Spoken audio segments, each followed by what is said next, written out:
2014లో అదే తమ్లుక్ లోక్సభ నియోజకవర్గం నుంచి భారీ మెజారిటీతో గెలుపొందారు.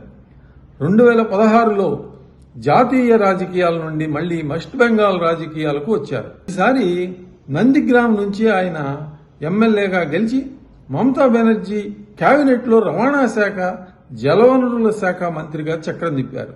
అయితే 2021లో నెంబర్ 2గా వెలుగొందుతున్న శువేందు అధికారి భాజపాలో చేరి నందిగ్రామ్ నుంచి మళ్లీ ఎమ్మెల్యేగా పోటీ చేసి మమతా బెనర్జీని ఎదుర్కొని గెలవటం జరిగింది.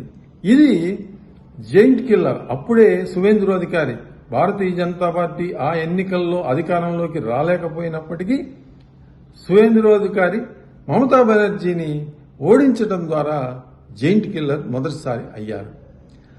అది తిరిగి 2026 ఇటీవల ఎన్నికల్లో తిరిగి మరల భాజపా తరపున 2 నియోజకవర్గాల్లో నందిగ్రామ్లోనూ మళ్లీ బరాన్పూర్లోనూ 2 నియోజకవర్గాల్లో ఒక నియోజకవర్గంలో మమతా బెనర్జీ మీద గెలవటం, నందిగ్రామ్లో కూడా 2 నియోజకవర్గంలో కూడా గెలవటం, మరి వెస్ట్ బెంగాల్లో బీజేపీని అధికారంలోకి రావటానికి శువేందు అధికారి తీవ్రంగా శ్రమించారు అని చెప్పాలి.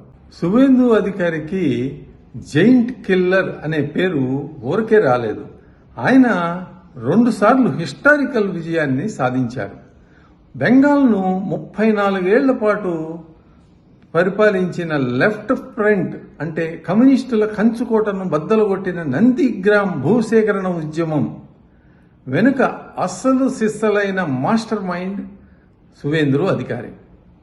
ఆయన 2009 ఎన్నికల్లో కమ్యూనిస్ట్ స్ట్రాంగ్ మ్యాన్ లక్ష్మణ్ సేత్ను ఓడించి కమ్యూనిస్టుల పతనానికి నాంది పలికారు.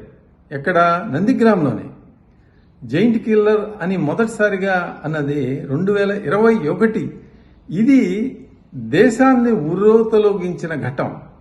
తృణమూల్ కాంగ్రెస్ అధినేత్రి సిట్టింగ్ సీఎం మమతా బెనర్జీని నందిగ్రామ్ వీధుల్లో ఢీకొట్టింది శువేందు అధికారి.